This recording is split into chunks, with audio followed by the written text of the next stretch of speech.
താളവും മേളവും. താളവും ഈണവും നിറഞ്ഞ ഭാഷയാണ് നമ്മുടെ മലയാളം. കഥയിലും കടങ്കഥയിലും നിറഞ്ഞു നിൽക്കുന്ന താളവും ഈണവും നമ്മൾ കണ്ടല്ലോ. കഥയ്ക്കും കടങ്കഥയ്ക്കും മാത്രമാണോ ഭംഗിയുള്ളത്? ഒരു ഉത്സവ വിവരണം വായിക്കൂ. കാനനോത്സവം. കൊയ്ത്തു കഴിഞ്ഞ വയൽ, അവിടമാകെ നക്ഷത്രത്തരി പോലെ നെന്മണികൾ കൊഴിഞ്ഞു കിടക്കുന്നുണ്ടാവും. അത് കൊത്തിപ്പെറുക്കി വയറു നിറച്ച് തിരികെ പോരുന്നതിന് മുമ്പ് നാട്ടിലൊക്കെയൊന്ന് ചുറ്റിത്തിരിയണം. അത് കുഞ്ഞരിപ്രാവിൻ്റെ പതിവാണ്. അങ്ങനെ ചുറ്റിത്തിരിയുമ്പോഴാണ് അവൾ കാടരിക് LP സ്കൂൾ ഗ്രൗണ്ടിൽ നിന്ന് മൈക്ക് അനൗൺസ്മെന്റ് കേട്ടത്. അവൾ അവിടേക്ക് പറന്നെത്തി. ഭക്ഷണപ്പുരയോട് ചേർന്നുള്ള മുത്തശ്ശിപ്ലാവിൻ്റെ കൊമ്പിൽ ചെന്നിരുന്നു. അവിടെ നിന്ന് നോക്കിയാൽ സ്കൂൾ മുഴുവൻ കാണാം. ഗ്രൗണ്ടിനോട് ചേർന്നുള്ള സ്റ്റേജിൽ നിന്നാണ് അനൗൺസ്മെന്റ്. കുട്ടികൾ തിങ്ങി നിറഞ്ഞ ഗ്രൗണ്ട്, പൂത്ത താഴ്വര പോലെ. അവിടെയാണ് കലോത്സവം. സ്റ്റേജിൽ ലളിതഗാന മത്സരമാണ് നടക്കുന്നത്. ഓരോ പാട്ട് കഴിയുമ്പോഴും കുട്ടികൾ ഒന്നാകെ കൈയടിക്കുന്നു.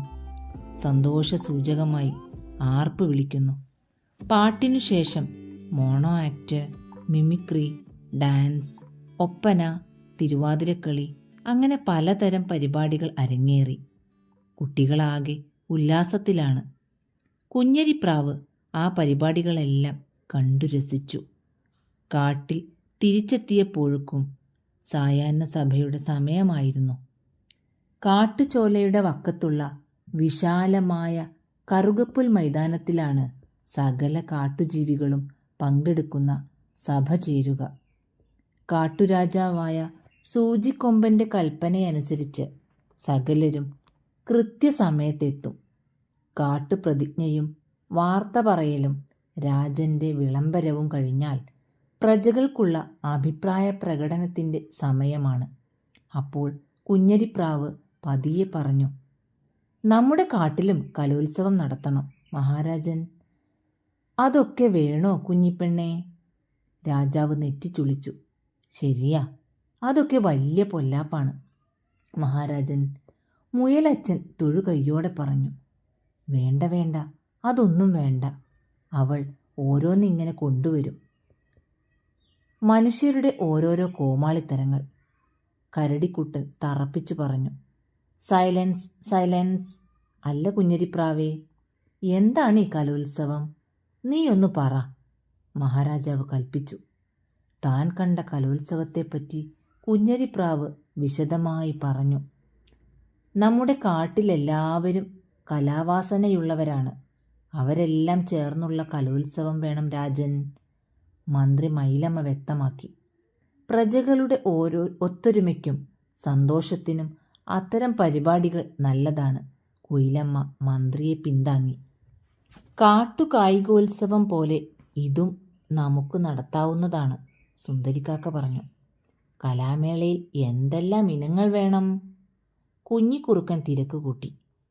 പാട്ട്, നൃത്തം, കൂവൽ, കുറുകൽ, ഓരിയിടൽ, ഫാഷൻ ഷോ, ഡിസ്കോ, മിമിക്രി. നിർദ്ദേശങ്ങളുടെ നീണ്ട നിര തന്നെയുണ്ടായി. എന്നാണ് കാനനോത്സവം നടത്തേണ്ടത്? രാജാവും ഉത്സാഹത്തിലായി. എന്തിനാ വൈകിക്കുന്നത് മഹാരാജൻ? വരുന്ന സംഗീത ദിനത്തിലാവട്ടെ, കരുത്തൻ പരുന്ത് നിർദ്ദേശിച്ചു. കുഞ്ഞിക്കുരുവി കലാമേളയുടെ അധ്യക്ഷത വഹിക്കും. ചിന്നക്കുയിൽ കൺവീനറും. മന്ത്രി മൈലമ്മ ചുമതലകൾ പ്രഖ്യാപിച്ചു. ആർക്കും മത്സരിക്കാം, പ്രായപരിധിയില്ല. പങ്കെടുക്കുന്നവർ നാളത്തെ സായാഹ്ന സഭയിൽ പേരു തരണം, കുഞ്ഞിക്കുരുവി ഗൗരവത്തിൽ പറഞ്ഞു. ദാന്ന് പറഞ്ഞതുപോലെ കാനനോത്സവ ദിനമായി. കാടിൻ്റെ നാനാഭാഗത്തു നിന്നും കാട്ടുജീവികൾ ഓടിക്കൂടി. കറുകപ്പുൽ മൈതാനം കാണികളെ കൊണ്ട് നിറഞ്ഞു. സ്റ്റേജിൽ ആദ്യം നടക്കുന്ന ഫാഷൻ ഷോക്ക് പുള്ളിപ്പുലി പേര് വിളിക്കാൻ തുടങ്ങി. തുടർന്ന് കുയിലിൻ്റെ നേതൃത്വത്തിൽ പാട്ടുമത്സരമാണെന്ന് അറിയിപ്പുണ്ടായി.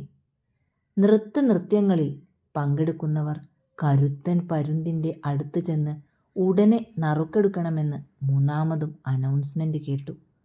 മത്സരത്തിൽ ജയിച്ചവരും തോറ്റവരും കൈയടിച്ച് ആർപ്പു വിളിച്ചു. രാജാവെന്ന നിലവിട്ട് ഓരോ മത്സരത്തിലും സൂചിക്കൊമ്പൻ ഒരു കൈ നോക്കി. ഫാഷൻ ഷോയിലും അമറൽ മത്സരത്തിലും മാത്രമേ ജയിക്കാനായുള്ളൂ. കാനനോത്സവം സംഘടിപ്പിക്കാൻ ഐഡിയ തന്നതിന് സൂചിക്കൊമ്പൻ കുഞ്ഞരിപ്രാവിനെ തളിരിലമാല അണിയിച്ചുകൊണ്ട് ആദരിച്ചു. എല്ലാ കൊല്ലവും കാനനോത്സവം നടത്തുമെന്ന് പ്രഖ്യാപിക്കുകയും ചെയ്തു. കൂട്ടുകാരെല്ലാം ആർത്തുല്ലസിച്ചാണ് കൂട്ടിലേക്ക്